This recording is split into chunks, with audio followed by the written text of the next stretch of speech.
रहीम अस्सलाम वालेकुम T electrical engineer. हमने जो सीरीज स्टार्ट की है most repeated electrical MCQs for NTS वापटाइटा ऑन एटॉमिक एनर्जी टेस्ट, आज इसका जो है ना हमारे पास है जी पार्ट 9। ठीक हो गया। तो सबसे पहले जो एमसीक्यूज है बहुत ज़्यादा रिपीटेड एमसीक्यूज है। कहते हैं what is the value of charge if current across the conductor is 2 ampere in 60 second. तो चार ऑप्शन दिए हुए हैं, इसमें से कहते हैं कौन सा ऑप्शन करेक्ट है। तो हमारे पास जो देखते हैं, जो हमारे पास करंट होती है वो I = होती है Q/T। ये करंट का फार्मूला है। ठीक हो गया। तो यहाँ पे उसने हमसे पूछा है चार्ज, तो चार्ज हमारे पास Q = I/T होगा। ठीक हो गया। तो चार्ज बराबर होगा आई हमें दिया है 2 एम्पेयर और टाइम हमारे पास 60 सेकंड। तो ये हमारे पास आ गया जी 120। तो इसका ऑप्शन नंबर बी करेक्ट है। कौन सा ऑप्शन करेक्ट है? Option number B. Option number B correct है। अगला एमसीक्यूज और बहुत इंपॉर्टेंट एमसीक्यूज। कहते हैं internal resistance of current source is. तो जो हमारे पास करंट सोर्स होता है वो क्या करता है, लो रेजिस्टेंस पाथ को फॉलो करता है। तो जो करंट का सोर्स जो होता है उसकी रेजिस्टेंस इन्फिनिटी होनी चाहिए, ताकि जो है ना वो अपने अंदर से ना गुजरे, रेजिस्टेंस में से गुजरे, उसमें से गुजरे। तो इसका जो है ना ऑप्शन है ए ऑप्शन, इसका ऑप्शन करेक्ट है, option infinity, option A correct है। तो अगला एमसीक्यूज हम देखते हैं जी। अगला एमसीक्यूज ये हमसे पूछता है कि internal resistance of voltage sources. तो वोल्टेज सोर्स की इंटरनल रेजिस्टेंस क्या होनी चाहिए? ज़ीरो होनी चाहिए। ठीक है, इसका ऑप्शन ए करेक्ट है। तो इसको मैंने डिटेल से, ये बेसिक्स इलेक्ट्रिकल की मेरी सीरीज़ है, बेसिक इलेक्ट्रिकल एमसीक्यूज, तो उसमें जाके ना मैंने डिटेल से इसमें जो एक्सप्लेन किया है।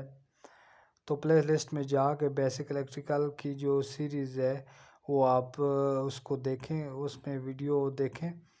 तो मैंने ये डिटेल से उसमें जो है ना इसको मैंने एक्सप्लेन किया हुआ है। ठीक हो गया। तो हम अगले एमसीक्यूज़ की तरफ जाते हैं। अगला एमसीक्यूज़ कहता है कि what is the name of register if temperature increase resistance increase. अच्छा जी, यहाँ पे उसने पूछा है कि वो कौन सा ऐसा रजिस्टर है जिसका जो है ना वो टेम्परेचर हम बढ़ाते हैं तो उसकी रेजिस्टेंस जो है ना वो बढ़ती है। तो यहाँ पे उसने चार ऑप्शन हमें दिए हुए हैं, चार।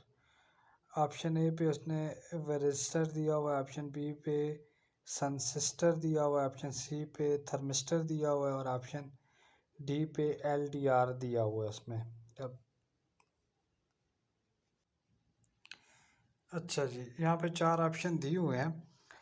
तो ऑप्शन वन पे कहते हैं वेरिस्टर। जो वेरिस्टर होता है ये होता है जी वोल्टेज डिपेंडेंट रेजिस्टर होता है। ठीक है, ये वोल्टेज पे डिपेंड करता है। वोल्टेज जब बढ़ेगी तो इसकी रेजिस्टेंस क्या होगी? वो बढ़ेगी, इंक्रीज होगी। दूसरे नंबर पे सेंसिस्टर। सेंसिस्टर जो होता है ये आर जो है डायरेक्टली प्रोपोर्शनल होती है टेम्परेचर के। जो ही टेम्परेचर बढ़ेगा तो क्या होगी? इसकी रेजिस्टेंस बढ़ेगी। ठीक हो गया। और तीसरा जो हमारे पास होता है ये थर्मिस्टर। ये इसके दो होते हैं, ये नेगेटिव टेम्परेचर कोफिशिएंट भी होता है और पॉजिटिव टेम्परेचर कोफिशिएंट भी होता है। मुझे मतलब इसकी दो टाइप्स हैं। एक जो होती है वो नेगेटिव टेम्परेचर कोफिशिएंट होती है और दूसरी जो है ना पॉजिटिव टेम्परेचर कोफिशिएंट होता है। मतलब एक पे जो नेगेटिव होती है उसमें जो ही टेम्परेचर बढ़ता है तो उसकी रेजिस्टेंस क्या होती है, वो कम होती है। ठीक हो गया। और पॉजिटिव में ये होता है कि जो ही उसका टेम्परेचर बढ़ता है तो रेजिस्टेंस क्या होती है, इंक्रीज होती है। तीसरा जो हमारे पास है LDR, इसको बोलते हैं जी लाइट डिपेंडिंग रेजिस्टेंस। ये जो होती है इसकी रेजिस्टेंस तो 1/, ल्यूमिनस की होती है। समझो रोशनी जब इंक्रीज होती है तो इसकी रेजिस्टेंस क्या होती है, कम होती है। तो ये लाइट डिपेंडिंग रेजिस्टर होता है। जब इसकी ल्यूमिनस जब बढ़ती है तो इसकी क्या होती है, इसकी रेजिस्टेंस कम होती है। ल्यूमिनस जब कम होती है तो इसकी रेजिस्टेंस बढ़ती है, इंक्रीज होती है। तो यहाँ पे हमारे पास दो ऑप्शन बनते हैं। एक तो ये हमारे पास थर्मिस्टर होता है, इसमें जो है ना ये नेगेटिव टेम्परेचर कोफिशिएंट होता है और पॉजिटिव टेम्परेचर कोफिशिएंट होता है। और जो दूसरा जो है ना हमारे पास आता है जी क्या नाम है, सेंसिस्टर। तो इसमें रेजिस्टेंस के डायरेक्टली प्रोपोर्शनल होता है, टेम्परेचर रेजिस्टेंस के डायरेक्टली प्रोपोर्शनल होता है। तो इसका ऑप्शन जो है ना बी करेक्ट है, क्योंकि यहाँ पे तो दो इसमें नेगेटिव पॉजिटिव इसने तो नहीं पूछा। तो यहाँ पे इसका ऑप्शन जो है ना वो बी करेक्ट होगा, सेंसिस्टर।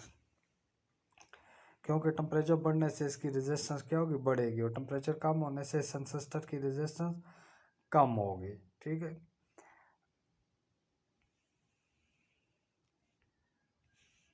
अगला एमसीक्यूज हमारे पास है, कहते हैं रेटिंग ऑफ फ्यूज वायर। तो ये भी बहुत रिपीटेड एमसीक्यूज है। कहता है जो हमारे पास फ्यूज वायर होता है ना उसकी रेटिंग जो है ना वो किस में होती है। तो इसकी रेटिंग होती है एम्पेयर में, ये याद रखना है। इसकी जो है ना फ्यूज वायर की जो रेटिंग जो होती है ना वो हमेशा एम्पेयर्स में होती है। अगला एमसीक्यूज कहते हैं which quantity is directly proportional to the eddy current. ये भी बहुत इंपॉर्टेंट है, ये ट्रांसफार्मर में होता है। एडी करंट लॉसेस और एस्ट्रेस लॉसेस का एमसीक्यूज है।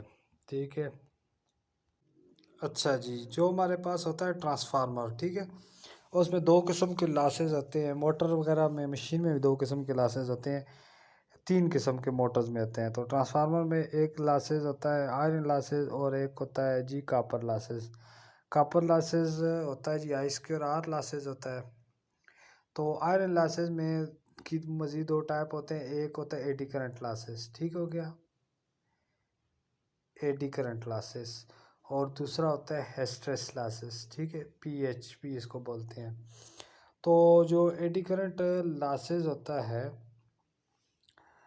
एडी करंट लॉसेस वो PE, वो जो है ना बराबर होता है फ्रीक्वेंसी के स्क्वायर के बराबर होता है, और क्या नाम है, फ्लक्स डेंसिटी के स्क्वायर के बराबर होता है, और थिकनेस के स्क्वायर के बराबर होता है।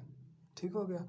और दूसरा लॉसेस जो होता है PH, स्ट्रेस लॉसेस भी इसको बोलते हैं, ये जो है ना फ्रीक्वेंसी के बराबर होता है और फ्लक्स डेंसिटी के 1.6 के बराबर होता है और वॉल्यूम के डायरेक्टली प्रोपोर्शनल होता है। तो फ्रीक्वेंसी बढ़ने से क्या होता है, ये एडी करंट लॉसेस बढ़ता है। फ्रीक्वेंसी बढ़ने से ये 2 time eddy current losses 2 time बढ़ता है। और यहाँ पे फ्रीक्वेंसी इंक्रीज होने से एस्ट्रेस लॉसेस जो है ना वो इंक्रीज होता है। ठीक हो गया। तो यहाँ पे अभी हमसे जो उसने MCQs पूछा है, कहता है कि इनमें से जो है ना एडी करंट जब बढ़ता है, इंक्रीज होता है, तो कौन सी चीज़ जो है ना वो इंक्रीज होती है। तो ये फ्रीक्वेंसी जो है ना वो इंक्रीज होगी। ठीक हो गया। अगला क्वेश्चन और बहुत ही रिपीटेड और इम्पोर्टेंट MCQs है। कहते हैं what is affect on capacitance if we increase the distance between two plates. तो ये हमारे पास एक फार्मूला है। ठीक हो गया। ये हमारे पास एक प्लेट है, ये दूसरी प्लेट है कैपेसिटर की। ठीक हो गया। ये प्लस है और ये माइनस है, और इन दोनों के दरमियान जो डिस्टेंस है वो क्या है, D है। तो फार्मूले के हिसाब से ये देखें, C जो है ना इन्वर्सली प्रोपोर्शनल होता है, कैपेसिटेंस इन्वर्सली प्रोपोर्शनल होता है डिस्टेंस के। जब डिस्टेंस इंक्रीज होगा तो क्या होगी, हमारी कैपेसिटेंस जो है वो डिक्रीज होगी। ठीक हो गया। और जब प्लेट का एरिया इंक्रीज होगा, बढ़ाएंगे प्लेट के एरिया को, तो क्या कैपेसिटेंस क्या होगी, बढ़ेगी। तो हमारे पास जो आंसर होगा वो क्या होगा, कहते हैं वो डिस्टेंस जब हम क्या करेंगे इंक्रीज करेंगे तो क्या होगा, कैपेसिटेंस क्या होगी, वो डिक्रीज होगी। ठीक हो गया। तो अगला एमसीक्यूज मैंने खुद इंक्लूड किया है, इसके रिलेटेड है, तो वो भी बहुत इंपॉर्टेंट एमसीक्यूज है। ये फार्मूला भी आप याद करना, ये वाला कहते हैं what is affect on inductance if we increase number of turn. ये फार्मूला है, number of turn L is equal to inductance बराबर होता है ये परमाबिलिटी ई और n square, number of turn के स्क्वेयर बराबर होता है और एरिया के बराबर होता है और इन्वर्सली प्रोपोर्शनल लेंथ। सही है। तो ये हमारे पास एक इंडक्टर है, ठीक है, ये इंडक्टर है, इसको हम सप्लाई के साथ जोड़ते हैं।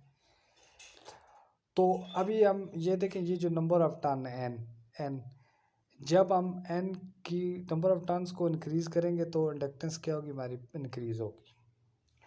ठीक हो गया। इसका हम एरिया इंक्रीज करेंगे तो इंडक्टेंस हमारी इंक्रीज होगी। ठीक है। इसकी लेंथ इंक्रीज करेंगे ना तो इंडक्टेंस क्या होगी, डिक्रीज होगी। तो ये हमारे पास जो है ना, क्योंकि लेंथ इन्वर्सली प्रोपोर्शनल होती है, तो इस फॉर्मूले के तहत हम इस एमसीक्यूज़ को जो है ना वो समझ सकते हैं कि जब भी हम नंबर ऑफ टर्न्स इंक्रीज़ करेंगे तो क्या होगा, हमारी इंडक्टेंस जो है ना वो इंक्रीज़ होगी।